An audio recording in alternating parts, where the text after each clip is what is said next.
30 previews en 30 jours. Yes sir. Ça continue, ça enchaîne. Oui monsieur.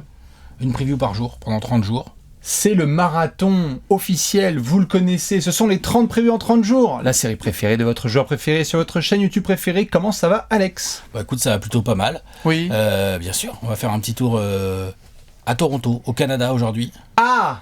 Juste à côté des États-Unis. Les fans des Raptors, coucou. On va se retrouver évidemment sur tous les réseaux de Trash Talk. On espère que vous allez bien. Vous connaissez les classiques, puisque on continue ce marathon de folie.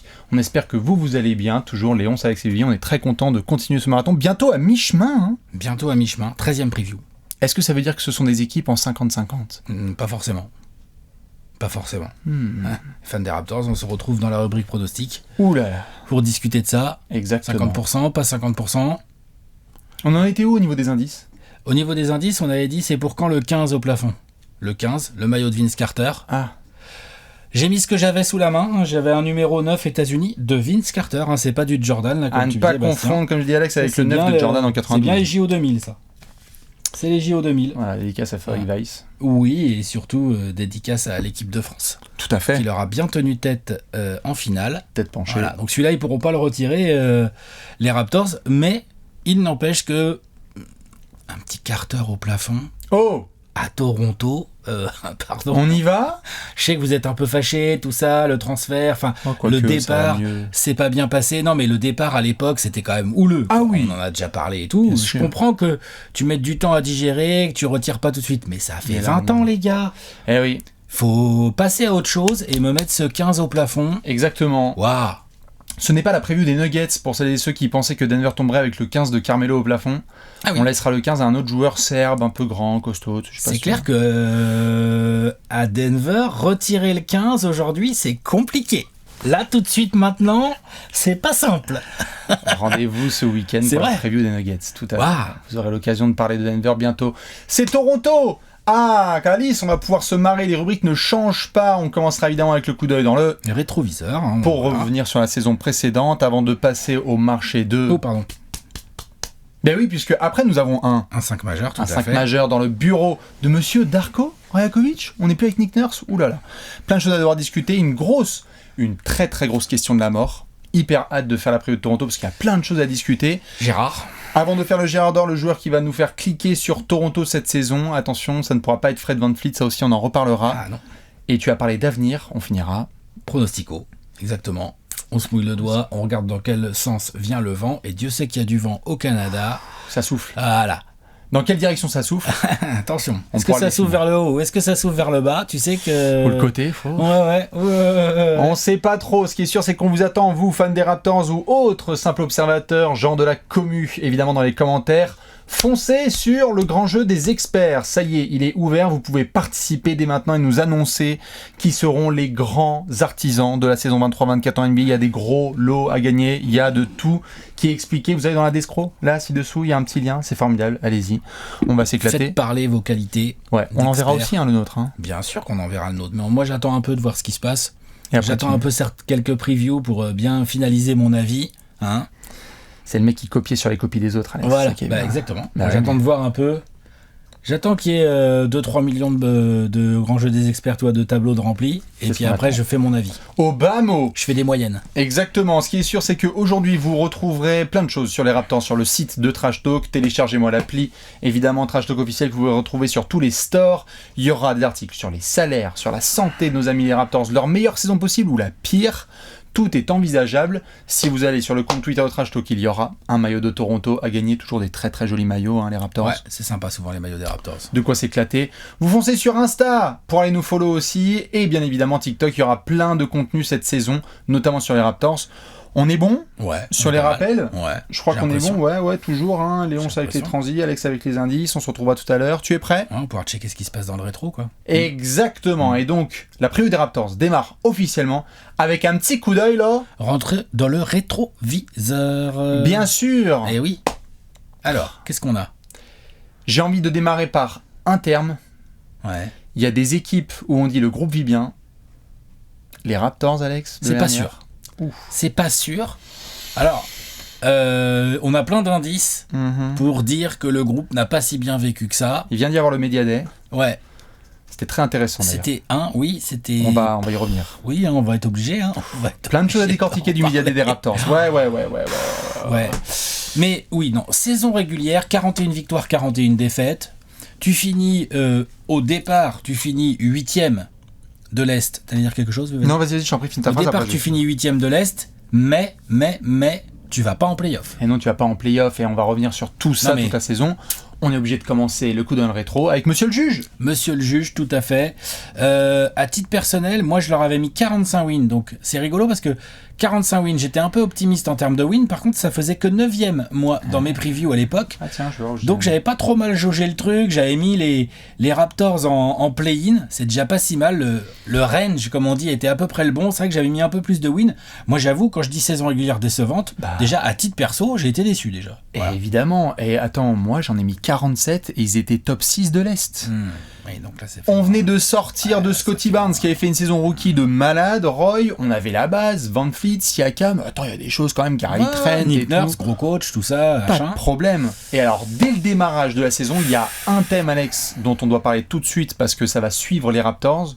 C'est pas mal en 2023 de rentrer des shoots à 3 points ou c'est moi? Alors, clairement, c'est sûr qu'en termes de shoot, cette équipe n'est pas à la mode, n'est pas dans l'air de son temps. C'est pas rentré. Ça les a pas empêchés d'avoir un ratio offensif 11e de la ligue, avec un ratio défensif d'ailleurs 12e, parce que autant c'est une équipe qui a galéré en attaque à cause du manque de spacing, autant défensivement c'est une équipe qui à plusieurs reprises on les a regardés jouer, on s'est fait waouh, ok, c'est vrai qu'eux quand ils se vénèrent là avec tous leurs 6-8 dans tous les coins, des mecs avec des bras interminables qui défendent, qui se défoncent et tout, les Anunoby, Siakam, Scottie Barnes, tu as aussi tout Precious, même Chris Boucher, Precious Achiuwa et tout, enfin voilà, les gars comme Van Vliet, c'est pas non plus un mec qui faisait pas d'efforts en défense, tu vois, genre voilà, Van Vliet c'est un mec qui fait des efforts en défense, et puis qui a bien compris comment faire, il a bien regardé Kyle Lowry ou Marcus Smart faire et tout, ça sait bien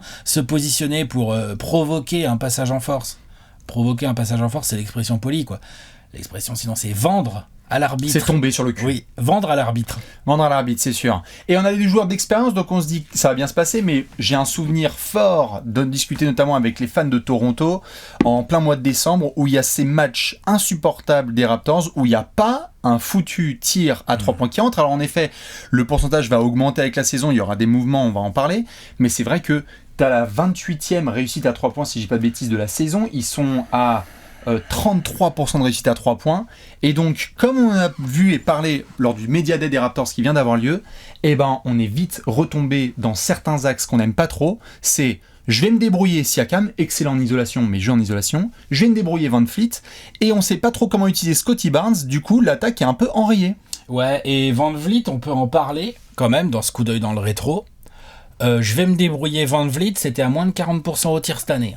Cette saison 2020. Donc attention, ça joue aussi des tours. C'est-à-dire que forcément, dans l'équilibre global d'une équipe comme ça, qui a peut-être pas trop de snipers, le fait qu'en plus ton meneur, qui est quand même censé être un vrai shooter et tout, tu vois, shoot à moins de 40% au tir et à 33-34% de loin, ça fait du mal à la globalité du groupe. Dans une année en plus, Van Fleet, on va en parler, qui est une année de contrat où tu étais censé un petit peu booster, ça ne va pas du tout. Et donc très très vite, on arrive en 2023 sur un sentiment de hop, Masai Ujiri. En janvier-février, Alex, on se dit c'est un des gars qui va être probablement le plus actif. Tout à fait. On a un énorme début de saison de OG Anunoby défensivement qui, s'il était dans une meilleure équipe, en tout cas avec un meilleur bilan, serait candidat défenseur de l'année. Luka Doncic qui dit c'est le meilleur lockdown sur les ailes.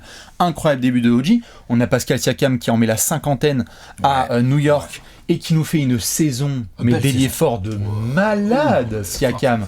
Pourtant, il a été dans des rumeurs, mais ça l'a pas trop perturbé. Bien sûr. Il est arrivé sur le terrain, il a fait non, mais c'est bon. Bien sûr. Et donc, à la trade deadline, il y a plein de rumeurs. On n'arrête pas de discuter ensemble de savoir qui dit quoi. Tu retrouves Jakob Poeltl que tu as fait dans un petit trade avec nos amis les Spurs, habitués les Spurs de faire des trades à la deadline ces dernières années. Trade, parce que ça faisait partie aussi, au-delà du problème de spacing, ça faisait aussi partie des problèmes qu'on avait relevés nous dans la preview. On disait bon, c'est bien, t'as des 6'7", des 6'9", des mecs de 2m03, 2m06 dans tous les coins, mais c'est qui ton pivot. Là, Jakob Poeltl, lui, il a apporté ce côté, je me bats au rebond, je vais au cercle, je pose des écrans, je protège... Enfin, rim runner... Écran rim runner vraiment important, donc ça c'était plutôt un bon coup des Raptors. C'était un bon move, tu lâches un pic, mais bon c'est comme ça, il faut avoir un joueur de qualité, en plus on va voir Poeltl après, il faut le conserver, mais même en ayant fait cet ajustement-là, même en ayant fait ce petit move, il y a plein d'interrogations de la part de GM sur Masai Ujiri, et au global, on sent un truc tout de suite, c'est qu'il y a une fracture entre Nick Nurse et son management. On n'a plus du tout un Nick Nurse qui contrôle son groupe et où ça se passe bien, on ne sait pas si ça se passe correctement avec le management. Fracture entre Nick Nurse et le management ou fracture entre Nick Nurse et le groupe? Moi j'ai l'impression que... Exactement. Les deux, puisque les déclarations qu'on va voir d'ailleurs de Nick Nurse en conférence de presse, on se dit, oh putain, ça sent mais le gratin cramé. Hein. Et donc, compliqué pour une équipe, quelle qu'elle soit, hein, de performer si le coach qui est censé quand même faire du lion dans tous les sens n'est plus dans ce rôle de lion et plus en odeur de sainteté. Bah d'ailleurs on va en reparler dans le marché, hein, mais parmi les départs, voilà. Hein. Nick Nurse, merci, au revoir, tout à fait. Scottie Barnes, qu'on attendait grandement après une grosse saison rookie, n'arrive pas à trouver sa place dans ce système. On le voit d'ailleurs lors du Media Day que ça parle beaucoup d'égoïsme dans le groupe, de joueurs qui en font un petit peu à leur tête, des bad vibes dans tous les sens. Pourtant Gary Trent Jr. rentre ses shoots, essaie d'apporter des choses, parfois en titu et parfois aussi dans d'autres rôles. Et donc du coup, tu avais fait des petits choix. On avait vu Juancho Hernangomez exploser la France en finale. L'autre, il a pas remis un tir depuis. Ça a pas rentré. La dernière fois qu'il a rentré un tir, c'était contre la France, limite. Exactement. Otto Porter, qui avait été un super coup de la part des Warriors, ça ne marche pas. Ça marche pas. Après, Otto Porter, il joue pas. Ah ouais. Et puis c'est vrai que c'est, pour le coup, on verra cette année, mais c'est plus un joueur que j'imaginais je l'imagine plus dans un rôle de vétéran avec des petites minutes en sortie de banc dans un truc qui fonctionne bien. Mais si ça fonctionne pas, c'est pas Otto Porter qui va faire en sorte que ça fonctionne. Exactement. Et donc du coup, même quand tu voulais compter sur des Malakai, Flynn, ça ne marche pas forcément. Tu te retrouves, comme tu le disais, dans cette place-là, 41-41, bon bah tu vas te battre au play-in. Et symbole pour moi de cette fin de saison à l'image de la saison, c'est que tu te retrouves avec quasiment 20 points d'avance face aux Bulls. Il y a la fille de DeMar DeRozan qui est là, et tu nous envoies une daube au lancer. Ils sont à combien? À 50% au lancer sur ce match? Même au-delà, il y a les lancers, et puis de toute façon, ils se font rattraper par les Raptors. Ils se font rattraper par les Bulls. C'est un scandale. Normalement, tu aurais dû aller jouer ta chance contre le Heat. Alors, est-ce qu'il serait allé en play-off? Parce qu'au play-in, on rappelle, hein, les Hawks ont battu le Heat, donc les Hawks ont gratté la 7ème place. On reparlera de ça quand on fera la preview des Hawks. Et après, donc, tu as eu un Heat qui jouait le gagnant de Raptors Bulls. Et on pensait que ça allait être... Parce que c'était Raptors Bulls. Oui, bien sûr. C'était pas à Chicago. Oui, tout à fait. Mais c'était à Toronto. Et donc, un des trucs, évidemment, dont on a parlé dans la preview des Bulls, c'est que, un des symboles, c'est une gamine. Désolé, on aime beaucoup dire DeRozan, mais qui hurle et qui devient un mème instantané parce que tous les gars n'arrivent pas à rentrer à lancer, finissent mal leur match.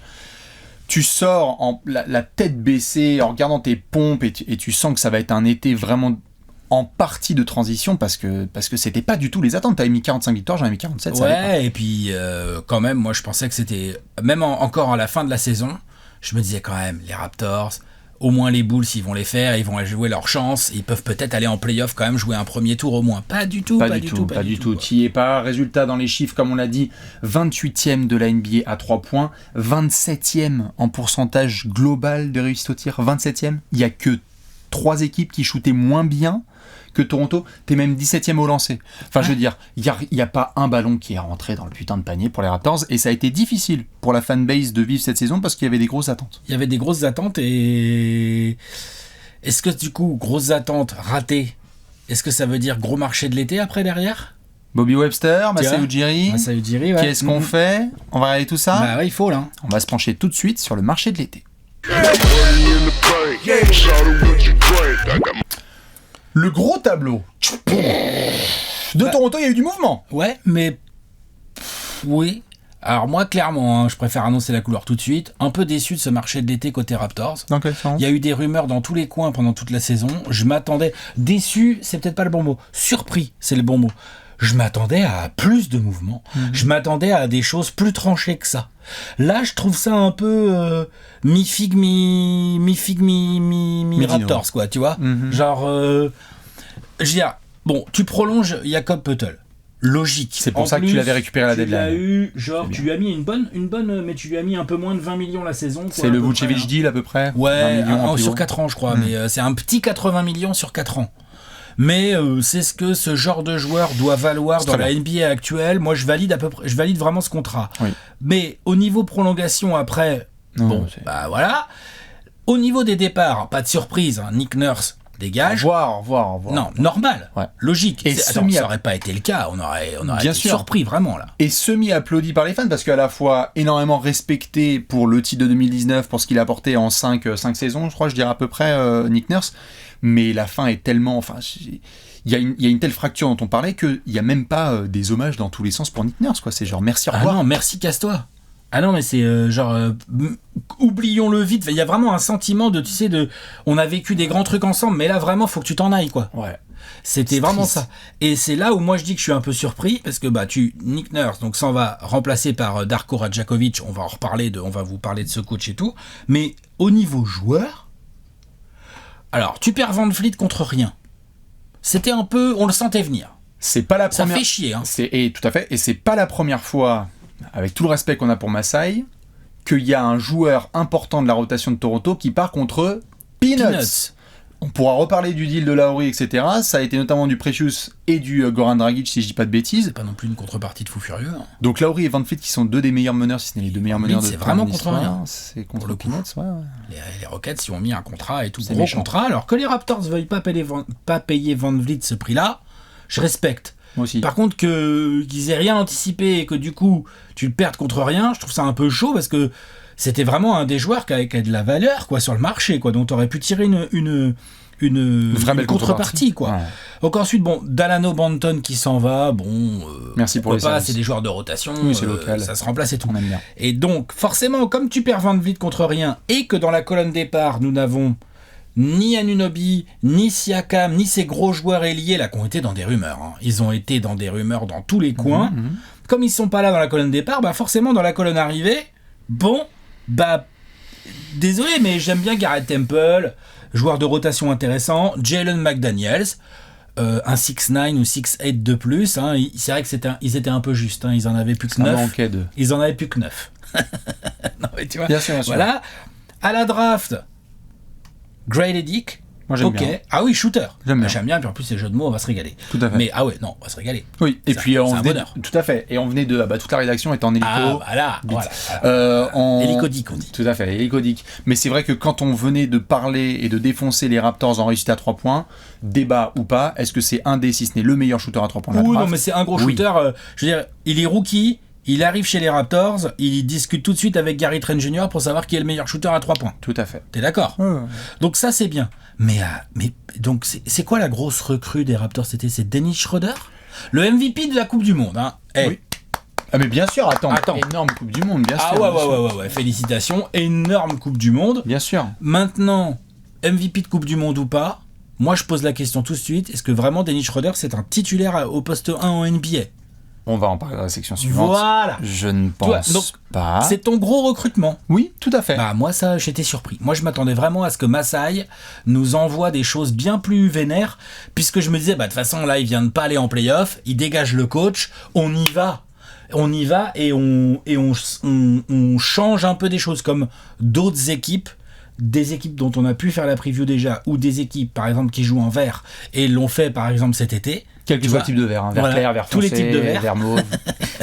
C'est ça. Non mais toi les mecs se bougent ou ils tentent des trucs, ils essayent, on sait les fenêtres de tir sont courtes et tout machin.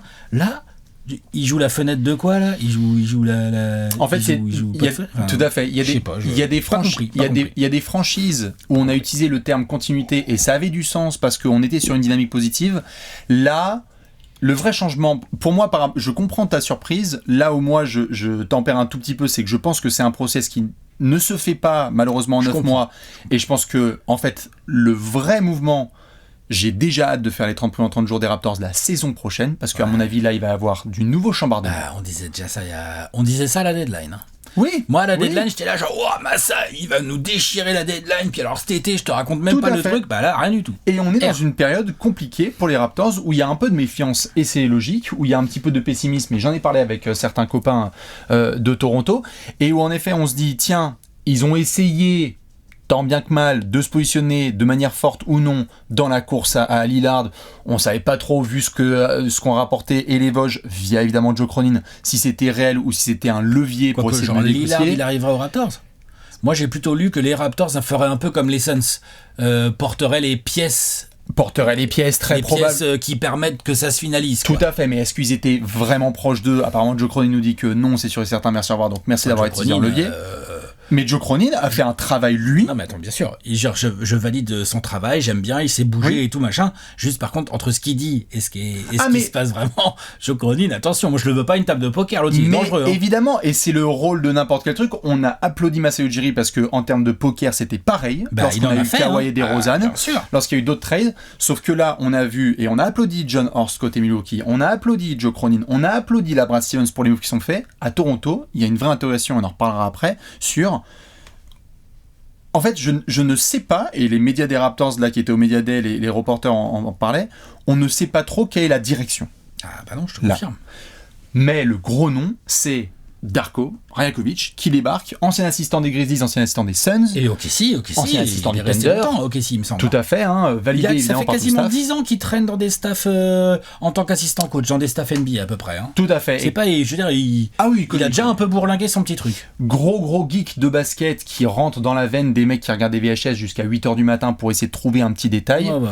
Très bon communicant, applaudi par plein de joueurs lorsqu'il a eu son job à Toronto. De bien développer les jeunes aussi. Ouais, tout à fait. Et gère le groupe. Pas de fracture à venir là entre un gars. On va le voir à l'œuvre. C'est la première fois qu'il est head coach, donc ça là-dessus, on va le voir à l'œuvre. Mais je suis d'accord. Et quand tu parlais du développement des jeunes, quand on voit comment les Desmond Bane, les Steven Adams qui est un peu plus vieux, ont parlé côté Grizzlies, quand tu vois d'autres joueurs qui ont réagi aussi, les anciens généraux managers. Thunder, il a développé, je sais pas, Steven Adams. Tout à fait.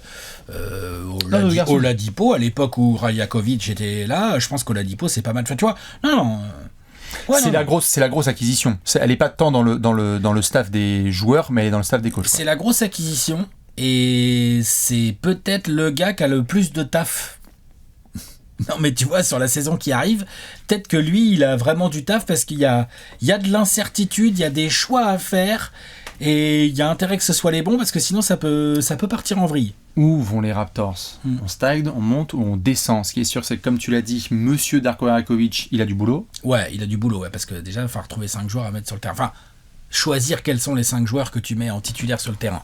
Qui est à quel poste? Eh oui. On va regarder tout ça. Allez, on y va. Tout de suite dans le 5 majeur.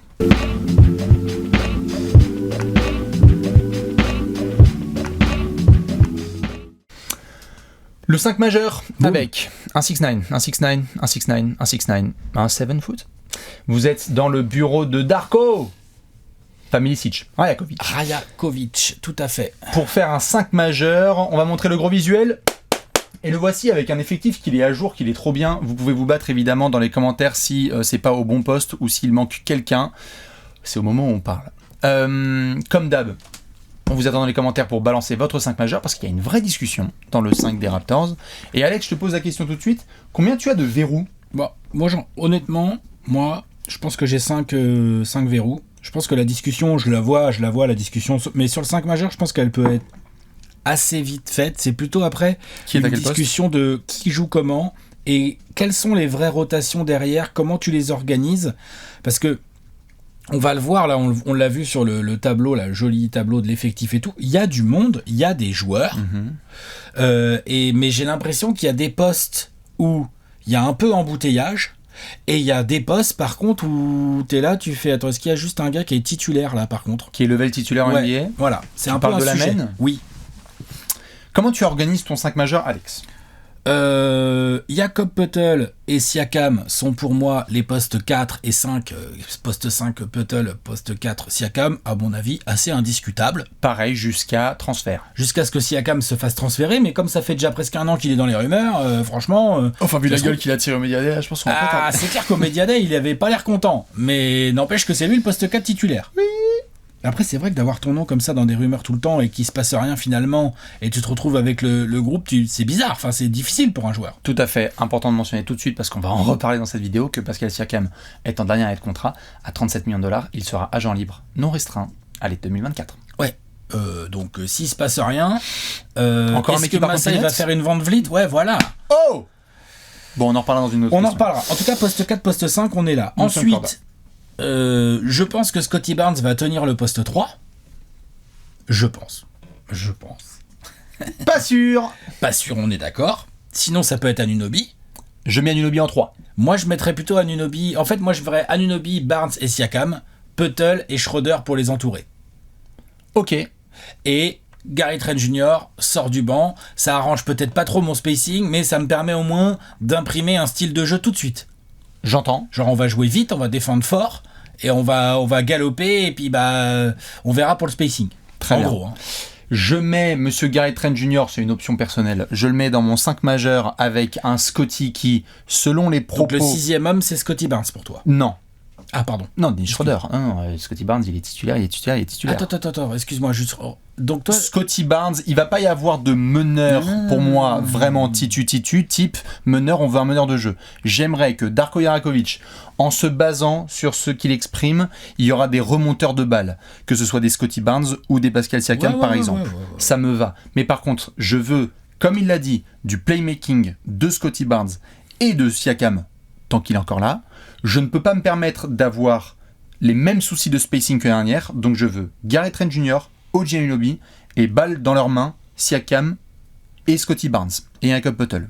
Donc voilà mon 5. En gros, je me permets, mais oui, quitte à aller jusqu'au bout de l'expérience, Scotty Barnes est mon meneur. D'accord. Bon. Sachant qu'il a beaucoup défendu sur certaines séquences sur des meneurs dernières, Trae Young. Ah non, mais ça, attends. Qu'on soit bien clair. Pour défendre, il y a du monde. Oui. Parce que même quand ça switch, même Siakam, quand il switch sur un mec plus petit, le mec plus petit est emmerdé. C'est vrai.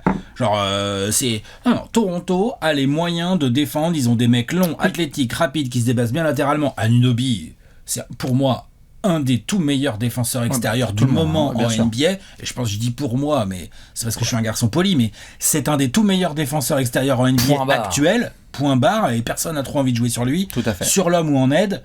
Scotty Barnes a montré des choses vraiment très fortes en défense, et Siakam, on connaît le bestiau. Plus Poeltl, qui est pas le dernier à mettre, tu vois, donc c'est pour ça que je trouvais que tu pouvais te permettre d'avoir Schroeder en fait, parce que moi Schroeder, vitesse, vrai ball handling, parce que je comprends, Scotty Barnes et Siakam, ils ont beaucoup progressé, ball handling et tout. Ça reste des 6'7", des 6'9", qui jouent avec la balle. Et donc, je suis pas sûr que leur confier entièrement le playmaking sans avoir un vrai poste 1 sur le terrain, je suis pas sûr que ça soit la bonne solution. Je serais presque plus du genre à tenter un Schroeder, Gary Trent, quitte à y aller, quoi. Schroeder et Gary Trent. Et puis après, le problème, c'est que tu as un choix Anunoby, Barnes, Siakam. Donc toi, tu envisagerais Scotty Barnes sur le banc ? Ou Anunoby, ou tu trades Siakam. Mais en gros, ce que je veux dire, c'est que j'ai l'impression que ça va être compliqué de tenir la longueur sans avoir un vrai poste 1 sur le terrain. Il y a plein de matchs où ça va jouer des tours. Comment tu gères le money time ? Comment tu gères face aux équipes très tactiques ? Donc on va voir face au match-up quels sont les 5 qui démarrent le match, quels sont les 5 qui les finissent aussi. Ça va être hyper intéressant. Pour continuer dans ce sens, s'il y a un trade de Siakam, je pense que le fit évident, la pièce du puzzle qui bouge, c'est que du coup, Scotty Barnes devient un poste 4. Anunoby prend son poste 3, qui est son vrai Gary poste. Trent va être 2, et à ce moment-là, voilà. Mais tant que Siakam est là, et on va voir comment ça va se passer les 8 prochains mois, je partirai sur cette option. Les 8 prochains mois, les 6 déjà, donne-leur en 6 déjà. Les 4 prochaines semaines. Si on se base en tout cas sur les propos tenus par Jarakovic, beaucoup d'emphase sur du pick and roll avec la balle dans les mains de Barnes et de Siakam, que ce soit eux à la création ou aussi en screener. Bien sûr, tout à fait, non, mais t'as plein d'options. Parce qu'un Scotty Barnes qui est lancé derrière un écran, ça peut faire très mal, et c'est ce qu'il avait montré en saison rookie. C'est vrai, mais les équipes ont bien compris dès la deuxième saison, et l'ont bien saoulé en mode ça drop, ça drop, puis vas-y Scotty Barnes, mets tes tirs. Moi je pense qu'il peut. Moi je dis pas qu'il peut pas, je dis juste que les équipes, elles regardent les statistiques, elles font vas-y Scotty Barnes, mets tes tirs. Et là, son année sophomore a été une saison compliquée pour lui au niveau tir, c'est pas que de sa faute. Non. Peut-être que de lui confier la balle, lui met une responsabilité de plus, c'est-à-dire que moi je ne souhaite que ça. Être gestionnaire de balle et rentrer ses tirs, on sait aujourd'hui en NBA que c'est un truc qui appartient à une élite. Tout à fait. De joueurs. J'attends que ça de la part de Scotty Barnes. Peut-être il faut peut-être l'aider au début, qu'il ait des vrais porteurs de balles, des vrais gestionnaires autour de lui. Commençons très tôt à lui filer le ballon parce que d'ici 6 mois, il l'aura beaucoup dans ses mains. Ça dépend. Siakam, tu peux avoir un poste 1 contre Siakam. Tout à fait, bien sûr. Tu peux, je sais pas qui aller voir.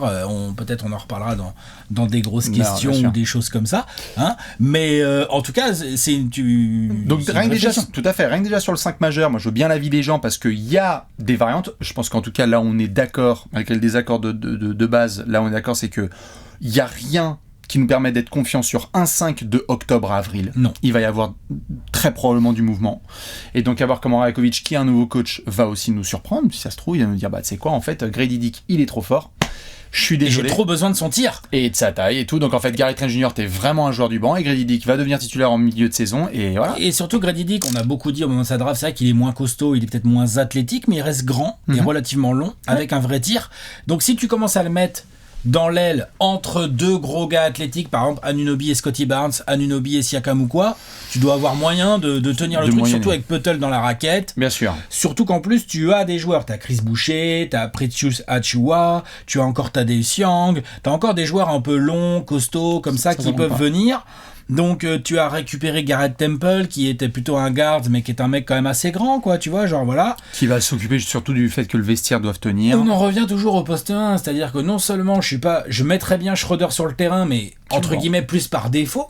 Donc moi sur le banc. Ouais, voilà, mais après c'est quoi de toute façon les autres options? C'est Malachi Flynn? Non, il y a des espoirs, moi j'en mets parce qu'il a été bon sur le circuit inférieur de Marquis Nowell. Non, de Marquis Nowell. Ah, Marquis Nowell, parce que tu penses justement que c'est un gars qui peut bien se développer, mais sur le poste 1 pur de Toronto, c'est leur poste le plus faible, et quand on compare avec les autres franchises NBA, ça manque. Ça manque clairement au poste 1. Ça manque en gestion, et puis ça manque en shoot. En talent, en shoot, en gestion, c'est voilà. Et c'est pas contre Schroeder.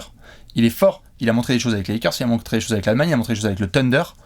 Moi, je m'en rappelle juste de son année à OKC et je me dis, retournons sur cette réalité-là, qui est que c'est un meneur de sortie de banc. Et s'il veut axer sur du pick and roll, fine. Tu vas avoir du Schroeder avec, par exemple, en effet, du Grady Dick en sortie de banc, du Jen McDaniels pour ajouter encore un mec avec des longs bras, et tous les gars que tu as mentionnés. Petite interrogation, j'ai pas les récentes updates, les toutes dernières, mais je crois que Christian Koloko, qui avait montré des très belles choses, a des soucis respiratoires, donc je crois qu'il est incertain là et un peu écarté de l'équipe, mais encore une fois, c'est au moment où on parle, qui a porté cette taille derrière Jakob Poeltl. Il y a des joueurs de talent, mais tu sais pas sur... Vraiment, encore une fois, tu sais pas trop sur quelle timeline tu es, parce que t'as Van Fleet qui vient de bouger, avec Lowry, t'as Siakam qui va être agent libre, t'as Nick Nurse qui est parti, là t'as mis du Grady Dick, il y a du Scotty Barnes, il y a d'autres garçons. C'est quoi en fait? Les indices que ça nous donne, c'est plus... On va voir comment on finit le dossier Siakam, mais la balle, pour moi, elle doit être dans les mains de Scotty Barnes. Très clairement. Ouais. Et il faut. Ouais. T'as pas autant investi pour... en fait, on en revient au sujet de... Le potentiel défensif, franchement, il est énorme. Le potentiel offensif... être en année de transition, ok, c'est bien. Quel équilibre tu trouves? Comment tu organises ton backcourt? Ok, défensivement, ils vont trouver des solutions. C'est plus que... Offensivement, on se pose des questions. Toi, tu dis la balle doit être dans les mains de Scotty Barnes. Oui. Je dis ok, mais est-ce que c'est vraiment un cadeau à lui faire? On a vu plein d'autres ailiers avant lui. On a dit, ouais, il faut qu'il ait la balle dans les mains, ils peuvent trop le faire et tout. T'as même des ailiers ultra forts, all-star et tout, qui, aujourd'hui, on en revient un petit peu. Salut Paul George, salut Kawhi. On est là, on dit, putain, il faudrait de l'aide à la main, il faudrait de l'aide à la création. Parce qu'en fait, c'est compliqué. Ils doivent assumer leur côté two-way, scorer, bien défendre, amener du physique, de la longueur et tout. Donc, Paul George, Kawhi, c'est ce qu'ils font. Jimmy Butler, on a dit, ouais, c'est avec le hit, faudrait un autre créateur à côté. Tu vois ce que je veux dire? On a dit ça plein de fois, tu vois. On le dit pour les Clippers. Et en fait, à part... Même LeBron James, on l'a dit à un moment, ouais, il faudrait un deuxième créateur à côté de LeBron James. Et pourtant, LeBron James, dans le genre créateur depuis l'aile, j'ai pas l'impression qu'on a eu tellement mieux depuis à peu près les années 30. Ouais. Non, mais tu vois. Et en 1930. fait, on en revient souvent à ce sujet-là. Tatum et Brown, aux Celtics, on leur file la balle, ils sont capables de créer, puis après on arrive en play-off, les défenses se resserrent, et puis on dit ah c'est vrai que c'est compliqué, il faudrait un créateur depuis le poste 1, un mec qui tient la balle. Donc je veux bien mettre les mains dans la balle dans les mains de Scotty Barnes, je valide à fond, il est grave capable, tellement progressé en handle, il comprend le jeu. Moi je trouve ce jeune joueur très impressionnant, bien sûr, mais j'ai l'impression que faut faire aussi très attention à quel genre de niveau de pression tu lui mets, pour bien trouver l'équilibre qui lui permette de progresser. Je comprends, il y a les épaules. Parce que là, il n'y a pas progressé entre rookie et sophomore. Ça fait chier quand même. Ça a changé de coach notamment et qu'on va voir ce que ça peut donner. Mais il y a du gros boulot. Le changement de coach peut jouer. Évidemment, dites-nous vous ce que vous pensez de cette sélection 5 majeures, parce que comme vous pouvez le voir, on est déjà sur des désaccords, et donc comment tu articules tout ça en octobre et donc en mars, parce qu'on va voir, et peut-être si ça se trouve en avril, on verra si Toronto sera en avril. On verra. En avril, début avril. Le 1 ou le 20 ouais, c'est ça, exactement. C'est le 1 avril ou le 28 avril. On verra. Ce qui est sûr, c'est que je crois qu'on va devoir se poser quelques grosses questions. Ouais, on y va. T'es prêt ? Vas-y. C'est l'heure de la question de la mort.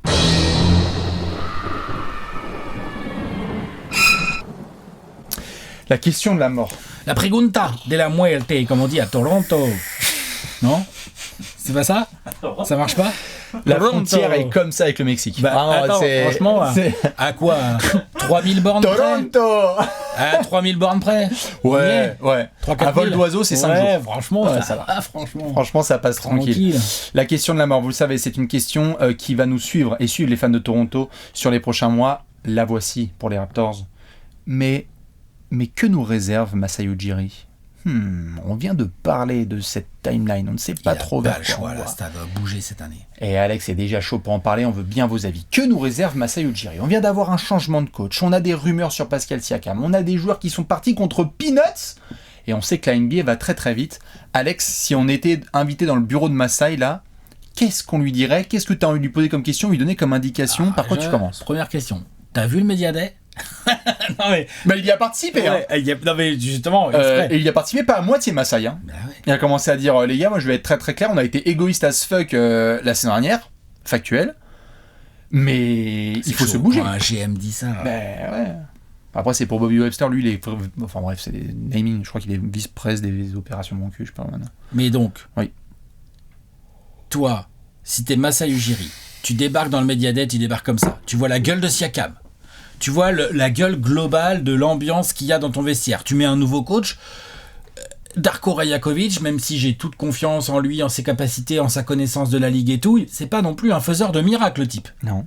Donc, quelles sont les options ? On vient de faire le 5 majeur, on a décortiqué ça, on a dit le bac court c'est un peu compliqué. T'as plein d'ailiers. Pour moi, il y a... Et limite, j'aurais aimé que ça se fasse pendant l'été. Alors évidemment, on est en octobre, c'est pas le cas. Au moment où on tourne cette preview, ça n'a pas été fait. Ça se trouve le temps qu'elle sorte, on va devoir la retourner.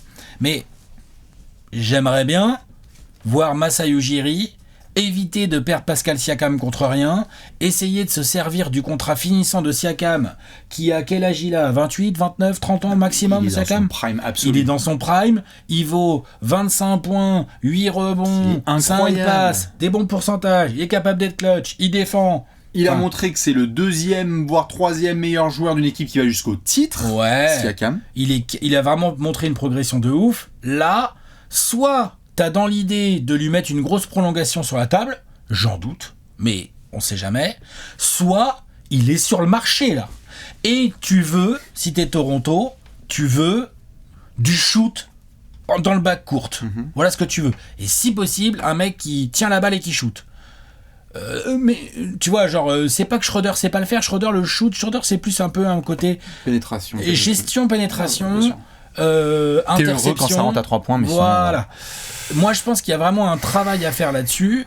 Est-ce que tu peux, avec Pascal Siakam, obtenir un type qui soit poste 1 titulaire en NBA ? Ça, c'est une vraie question qu'il faut se poser. Oui. Qui tu vises ? Comment tu vises ?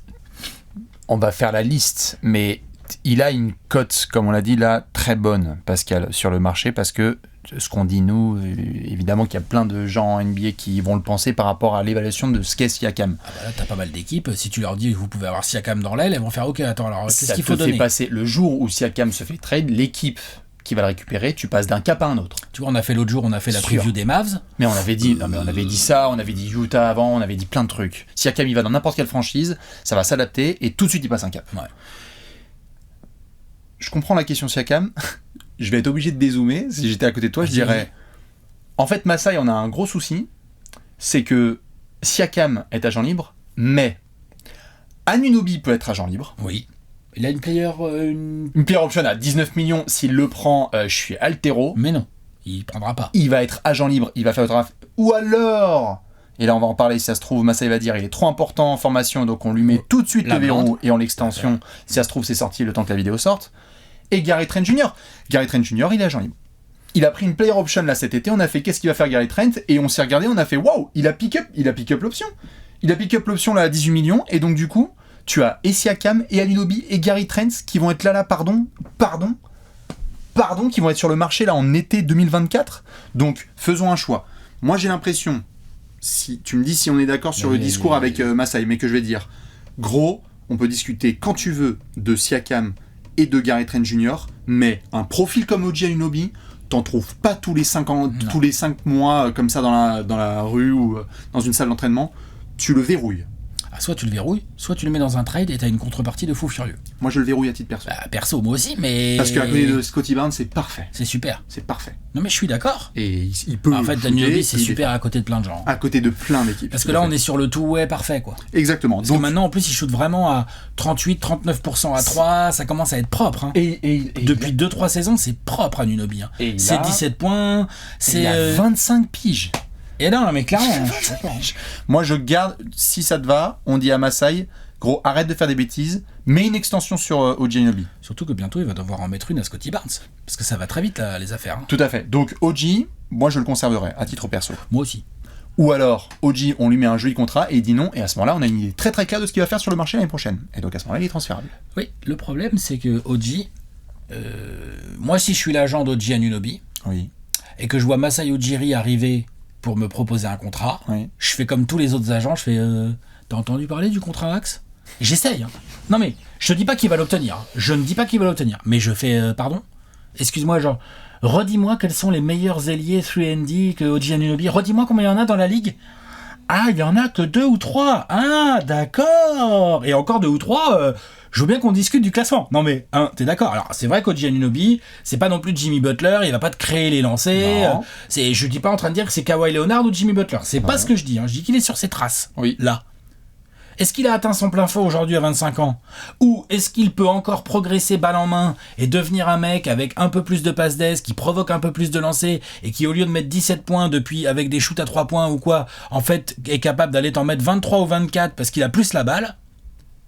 Comme un peu, on a vu Michael Bridges du côté Suns au Nets, on était tous là, genre, what the fuck, Michael Bridges, balle en main, en fait, c'est intéressant. Ouais. Est-ce que Anunoby peut suivre ce genre de traces ? En tout cas, il fit plus avec Scottie Barnes, je trouve.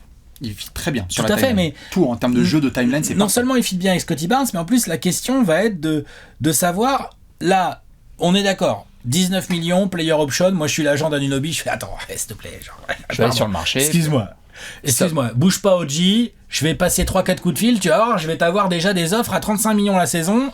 Ça va pas... C'est sûr, il va les avoir. C'est sûr. Quelqu'un va lui mettre. Mais il y a des équipes, là, ils regardent OG Anunoby, ils sont là, attends, s'il prend pas sa player option, comment je peux faire pour faire du cap ? Pour lui mettre 140 millions sur 4 ans, là, t'es d'accord ? Attends, Devin Vassell, il a pris 30 millions, alors attends, fais voir, si je fais des prorata... C'est vrai que Devin Vassell, waouh ! C'est vrai que Devin Vassell vient de prendre une offre. Pour d'autres raisons. Non, mais bien sûr, pour d'autres raisons, mais...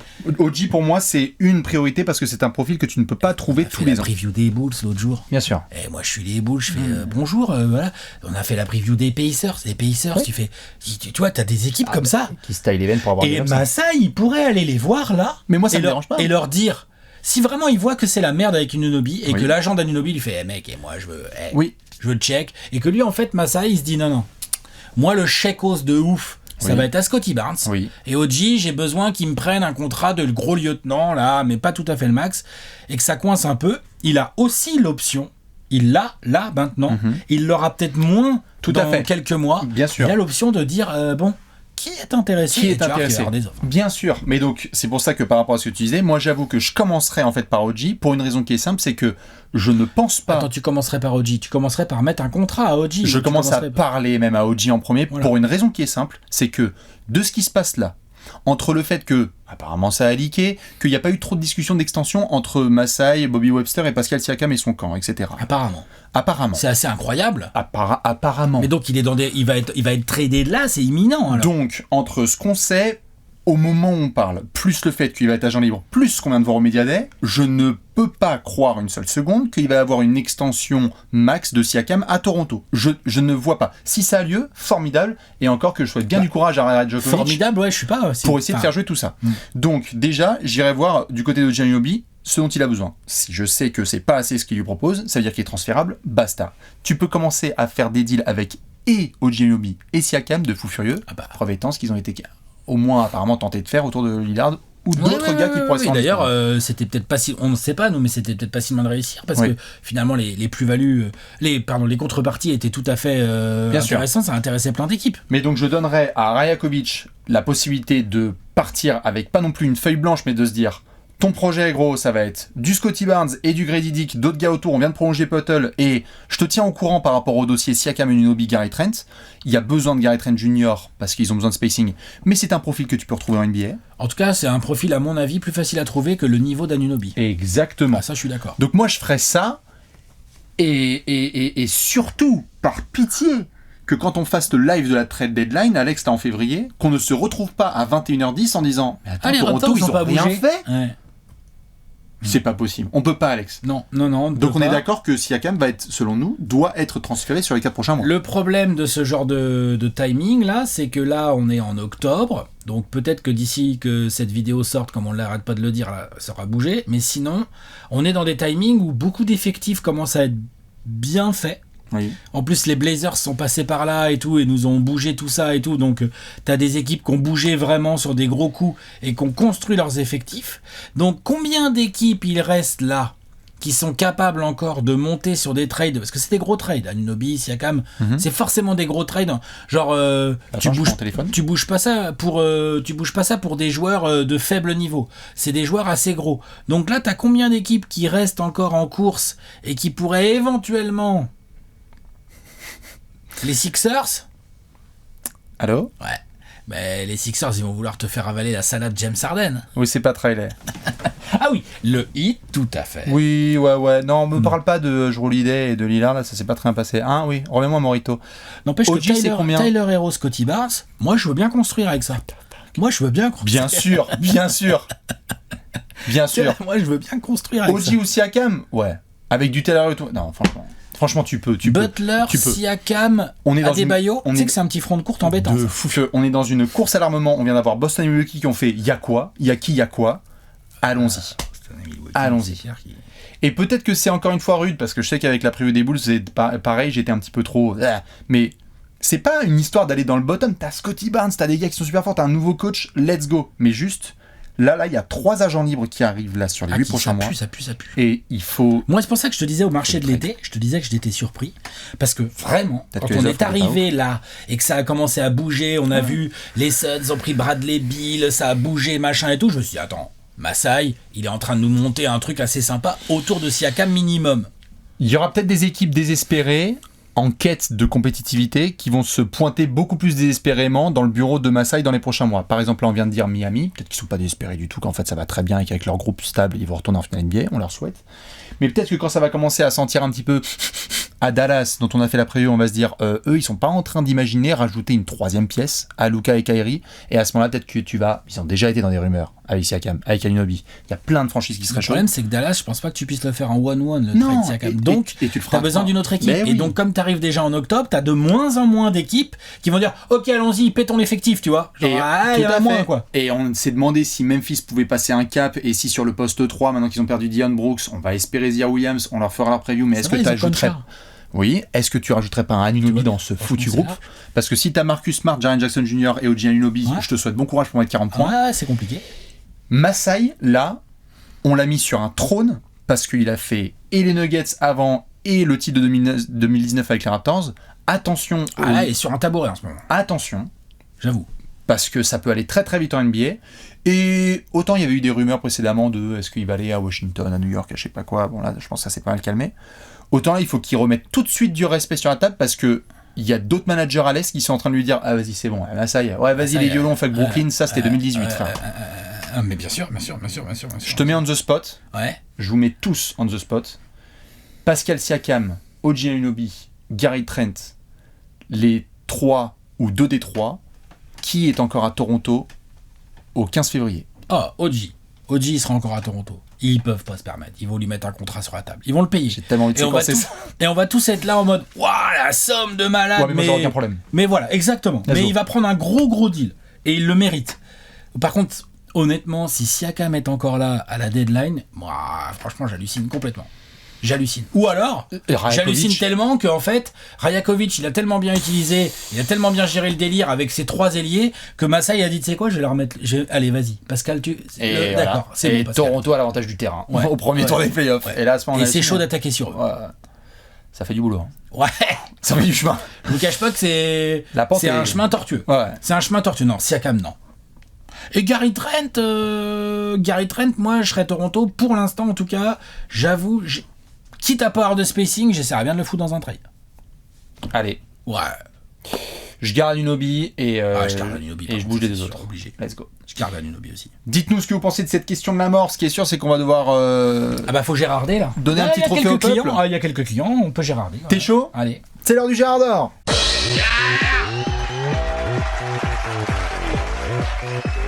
Le Gérard d'or, le Gérard d'or. Bam, bam, bam. Alex, le backflip. Allez, hop, le backflip. Oula. Oh, joli. c'était presque un double.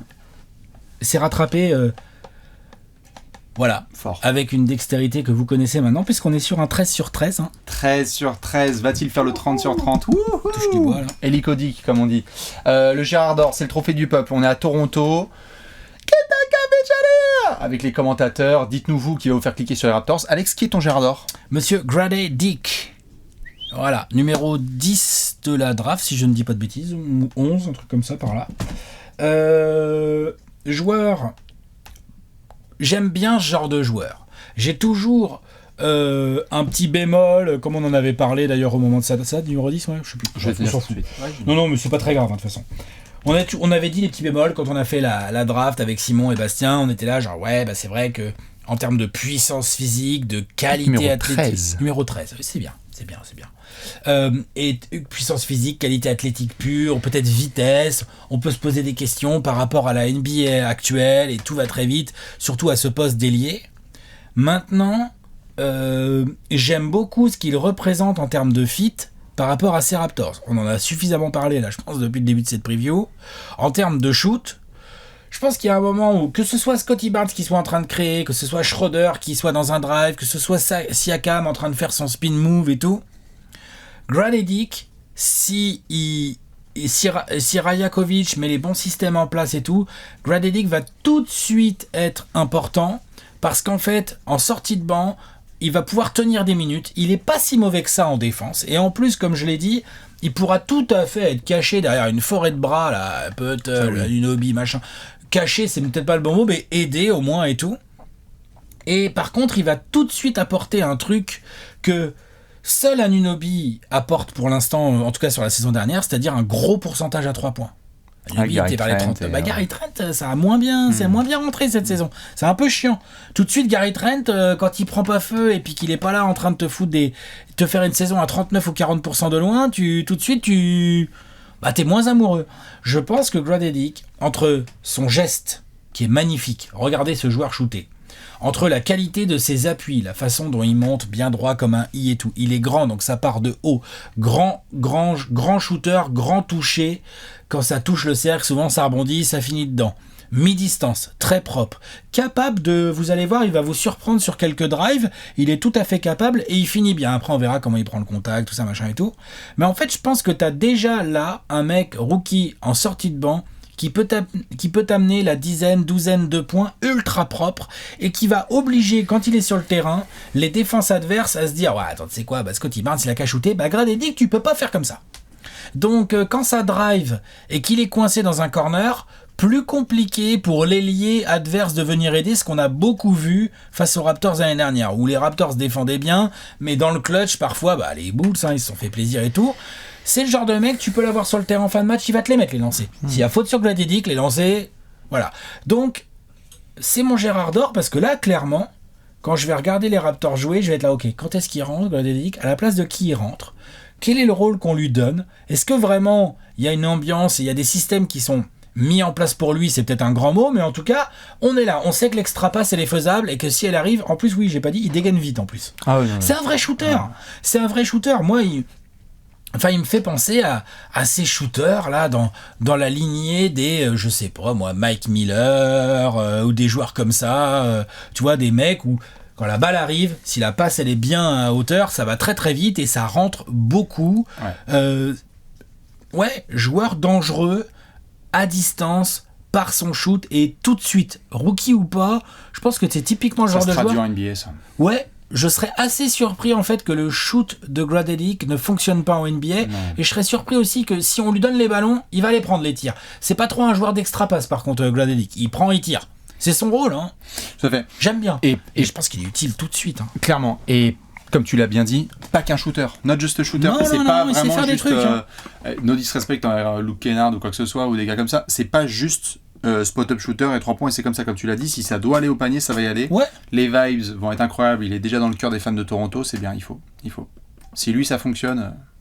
Je suis persuadé que c'est un gars de vestiaire en plus. Ouais, Rajakovic va l'adorer. Ouais, je pense qu'il y a un truc qui peut se passer de cool autour de ce rookie. Ouais. Je suis d'accord. Monsieur Scottie Barnes, dont on a déjà bien parlé dans cette preview, j'aurais pu prendre Darko Rajakovic, très très hâte de voir ce coach en NBA, nouveau. Scottie Barnes est mon Gérard chez Raptors et un de mes Gérards les plus importants de la saison NBA à venir. J'en ai déjà parlé avec d'autres garçons. On est à un croisement dans l'histoire des Raptors. On vient de parler de Siakam, potentiellement agent libre. Beaucoup de choses vont dépendre de la saison à venir de Scottie Barnes. Est-ce que c'est vraiment lui, Est-ce que c'est un gars suffisamment fort pour que lorsque tu abordes un transfert par exemple de Siakam ou son départ, du coup la transition se fait plus facilement parce que tu as déjà un joueur quasi level All-Star. Je pense qu'il est capable d'évoluer à ce niveau, Scottie Barnes. S'il vous plaît, ne faites pas de Scottie Barnes un gars qui n'est pas, c'est-à-dire no disrespect envers les Ben Simmons qu'on veut mettre au poste 4 ou les Draymond Green qui ont quelques ballons mais qui sont juste cantonnés à un seul rôle. Donnez-lui la balle, c'est ce que dit Rajakovic, et laissez-le s'exprimer. C'est un cauchemar en termes de match-up. Laissez-le gambader. C'était une des plus grosses tortures de la saison dernière de voir ce mec étriqué dans les systèmes de Toronto, là où il pouvait même pas trop bouger. Là, j'avais l'impression que le mec il était bloqué dans le RER. Là, on savait pas ce qui allait se passer. Scottie Barnes, il a trop de talent. Et donc, la courbe, pour le moment, ça a été grosse saison de rookie de l'année. Déception sur l'année sophomore parce qu'on attendait il a mieux. pas progressé. Il a pas progressé. Donc le mec fait rookie de l'année et en sophomore il fait moins bien presque. Tout à fait, sauf que franchement c'est relou. Sauf que stagner pour Scottie Barnes, c'est 15 points, 16 points, 7 rebonds et 4 passes quoi. À peu mais près. c'est les pourcentages aussi qui ont baissé. Et donc on veut du meilleur jeu avec Rajakovic. J'étais tellement content qu'ils disent qu'il va mettre la balle dans ses mains et qu'on va le voir davantage sur le playmaking. C'est la saison de Scottie Barnes. Remettons du respect sur ce garçon. Si lui il fait le leap, Masai Ujiri, ça va lui sauver la peau. Parce qu'il va y avoir des transitions du coup en termes de timeline qui vont être beaucoup plus évidentes. C'est vrai. Donc, ça dépend de lui aussi. Hein. Ça dépend énormément en termes de choix, tout, bien sûr. En termes de comment j'aborde le jeu et tout. Tout à fait. Lui aussi, il a du progrès à faire. Il faut que ça bouge autour de lui, mais attention. Et donc sur le curseur, qui est Scottie Barnes ? Les tirs, c'est lui qui les prend. Hein. Tout à fait. Qui est Scottie Barnes ? Est-ce qu'il va se rapprocher de la case des potentiel All-Star en termes de niveau de jeu, ou est-ce que c'est un gars qui va stagner et en fait à ce moment-là le rebuild ou la transi-rebuild de Toronto va être un petit peu inquiétante. Ouais. Grady Dick pour Alex, monsieur Scottie Barnes pour Bibi. Est-ce qu'on ne doit pas annoncer l'avenir ? Ah si, il faut, tout de suite. Tu es prêt ? Ouais, c'est parti. C'est l'heure du pronostic.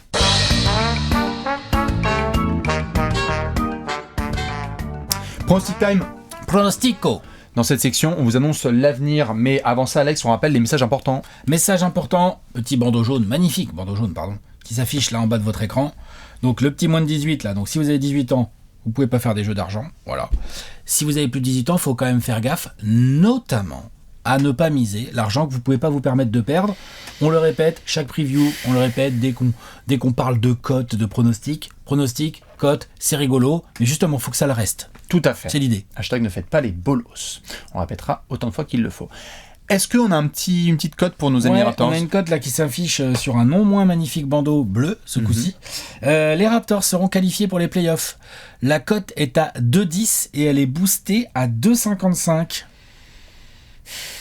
Honnêtement, comme ça d'instinct, moi je trouve que c'est pas c'est pas une cote si élevée que ça finalement pour les Raptors en playoff. Ils ont possibilité d'eux, mais ils peuvent, hein. Mais c'est pas non plus gagné d'avance quoi. On vient de l'expliquer dans cette preview, j'ai l'impression. On va peut-être passer par le play-in. Donc bon, cote à 2,10, boosté à 2,55. À vous de voir. Est-ce que t'as un over-under ? Ouais. Il est à 37,5. Qu'est-ce que t'en penses? Bon Ah, allez, encore, ouais, carrément. Ouais, d'accord. Ok. on va voir. Ouais. Allez, on va voir, effectivement. Alex, est-ce que t'es prêt? Ouais. 24 secondes pour nous annoncer l'avenir des Raptors sur la saison 23-24. 3-2-1, Bismack Biombo. Les Raptors, je leur mets 40 victoires, ça me les met 10e de l'Est, en bord de... Donc ils sont dans le play-in, mais vraiment borderline. J'avoue qu'entre eux et les Pacers, j'ai beaucoup hésité. Je les ai mis juste devant les Pacers, mais pas plus haut. Je suis pas confiant sur l'équilibre. Je pense qu'on l'a bien expliqué. Ça sent la saison de transition.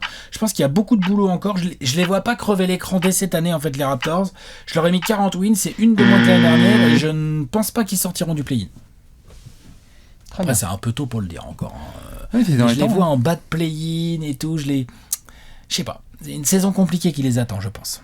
Je crois qu'on va être d'accord. Tu es prêt? Vas-y. Je vais balancer mon prono. 3-2-1, top 38 victoires pour les Raptors. Donc nettement moins que la saison dernière. En tout cas, ce que j'avais pronostiqué, 47. Là, je passe à 38. Transition totale. On en a parlé dans la question de la mort. Il peut tout se passer. Ça peut être un groupe qui continue ensemble ou un groupe qui explose parce qu'à un moment, il y a des free agency. Clair, il y a des grosses décisions à prendre. Très hâte de voir Scottie Barnes, très hâte de voir Grady Dick, très hâte de voir les débuts de Darko Rajakovic. Quel type de coach c'est? Quand il y a autant d'incertitudes, je suis obligé de taper au milieu. 38 victoires.